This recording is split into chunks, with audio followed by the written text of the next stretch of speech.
안녕하세요. 이번 심층 분석에 오신 것을 환영합니다. 오늘은 당신께서 주신 자료를 가지고 최근에 나온 오픈 AI의 챗 GPT-5에 대해 좀 깊이 파헤쳐 보려고 합니다. 목표는 이게 정확히 뭐고 또 어떤 점이 특별한지, 그래서 이게 당신에게 어떤 의미가 있을지 그 핵심을 좀 알아보는 건데요. 뭐 코딩이나 수학 이런 분야에서 박사급 성능이라니, 이게 그냥 좀 더 나은 도구일까요? 아니면 뭔가 좀 근본적인 변화를 뜻하는 걸까요? 한번 살펴보시죠. 우선 당신 자료를 보면요. 챗GPT-5가 기존 GPT-4 시리즈랑 또 5 시리즈 모델들 있잖아요. 이걸 다 통합하고 대체하는 기본 모델이라고 나오는데, 이게 단순히 이전 버전들을 그냥 합쳐놓은 것, 그 이상의 의미가 있을까요? 네네. 바로 그 점이 중요합니다. 이게 단순히 성능 좋은 모델 여러 개를 그냥 섞은 게 아니고요. GPT-4가 가진 그 깊이 있는 추론 능력하고 5 시리즈의 빠른 속도, 또 효율성, 이런 것들을 아주 유기적으로 결합한 거죠. 그러니까 상황에 따라서 최적의 사고방식을 동원한다고 볼 수 있어요.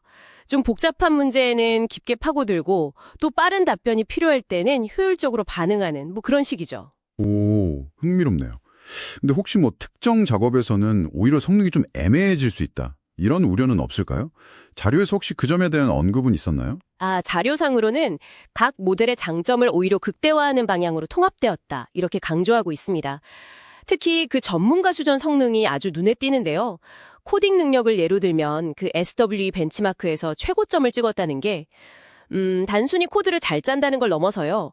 복잡한 UI 생성이나 디버깅 같은 것까지 가능하다는 의미거든요. 개발 과정 자체가 달라질 수 있다는 거죠. 개발 방식의 변화라, 또 수십만 토큰의 문맥 처리 능력도 언급되던데요, 이게. 어느 정도 규모인가요? 만약 당신이 이걸 실제로 활용한다면 좀 어떤 경험일까요? 네, 수십만 토큰이면요. 이게 거의 책 몇 권 분량의 정보를 한 번에 다 기억하고 처리할 수 있는 수준입니다. 그러니까 긴 보고서 전체를 이해하고 요약한다거나 아니면 여러 문서를 비교 분석하는 작업에서 이전과는 정말 차원이 다른 깊이와 정확성을 기대할 수 있죠. 당신 께서 만약 방대한 자료를 다뤄야 한다면 정말 큰 도움이 될 겁니다. 아, 그렇군요. 안정성도 개선드렸다고요? 그 잘못된 정보를 막 그럴듯하게 만들어내는 환각 현상 있잖아요. 그게 줄고 AI가 어떻게 답을 찾았는지 그 과정을 보여주는 기능, 뭐 체인 오브 소트라고 하죠. 그것도 제공된다니 결과를 좀 더 믿을 수 있겠네요. 맞습니다. 바로 그 점인데요. 환각 현상이 줄고 추론 과정이 투명해진다는 건 특히 중요한 의사결정이나 연구처럼 신뢰도가 아주 중요한 분야에서 AI 활용의 문턱을 크게 낮춰줍니다. 단순히 답변을 얻는 걸 넘어서 AI의 판단 자체를 더 신뢰하고 활용할 수 있게 되는 거죠. 그렇군요. 그럼 이 강력한 기능을 당신은 어떻게 이용할 수 있을까요? 자료에 보니까 방법이 두 가지 정도 나와 있네요. 네, 그렇죠. 웹사이트나 앱을 통해 바로 쓰는 그 챗GPT 서비스가 있고요. 또 개발자를 위한 API가 있습니다. 서비스는 무료로도 체험 가능하지만 사용량 제한이 좀 있고 프로 구독 월 한 200달러 정도죠. 그걸 하면 제한 없이 쓸 수 있고요. API는 이제 작업 종류에 따라서 선택 가능한데요.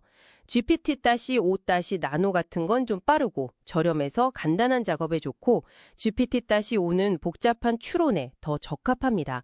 그리고 리저닝 에퍼트 같은 옵션으로 답변의 깊이나 비용 사이에서 그 당신의 필요에 맞게 미세 조정도 가능하고요. 활용 예시로 보니까 코딩 프로젝트 전체 관리나 보고서 초안 작성, 개인 비서 역할, 그리고 수학이나 금융 같은 고난도 추론까지 언급되는데, 와, 정말 다재다능해 보입니다. 이 모든 것이 의미하는 바는 뭘까요? 이게 단순히 작업을 좀 더 잘하게 돕는 수준을 넘어설 수 있다는 점입니다. 예를 들어서 고품질 글쓰기라고 하면 단순히 문법적으로 완벽한 글을 쓰는 걸 넘어서 특정 독자를 겨냥한 설득력 있는 논리 구조라든지 아니면 창의적인 표현까지 제안할 수 있다는 거죠. 개인 비서 역할도 그냥 단순 일정 관리가 아니라 당신의 이메일 패턴 같은 걸 분석해서 답장 초안을 미리 딱 작성해 둔다거나 이런 식으로 발전할 수 있고요. 종합해보면 챗 GPT-5는 이전 모델들의 장점들을 아주 잘 집약해서 성능과 신뢰성을 크게 높인 정말 다재다능한 AI 도구다, 이렇게 볼 수 있겠군요. 네, 맞습니다. 다양한 전문 분야에서 이전과는 확연히 다른 수준의 역량을 보여주죠. 근데 여기서 한 가지 좀 더 생각해 볼 점이 생기는데요. 네, 뭘까요? 자료에서도 전문가 수준의 성능하고 또 개인 도구, 이메일이나 캘린더 같은 것들과의 통합을 강조했잖아요. 네, 그랬죠. 단순히 기존 작업을 더 효율적으로 만드는 걸 넘어서 당신의 특정 분야나 아니면 일상에서 이렇게 강력하고 통합된 AI를 활용해서요. 과거에는 정말 상상조차 할 수 없었던 그런 정말로 새로운 일은 무엇일까? 뭐랄까 효율성 향상 너머의 어떤 가능성 말입니다. 아, 정말 생각해 볼 만한 질문이네요. 단순히 더 잘하는 걸 넘어서 완전히 새로운 걸 할 수 있을지. 네, 한번 깊이 고민해 볼 만한 질문인 것 같습니다. 자, 이것으로 챗 GPT-5에 대한 심층 분석을 마무리하겠습니다.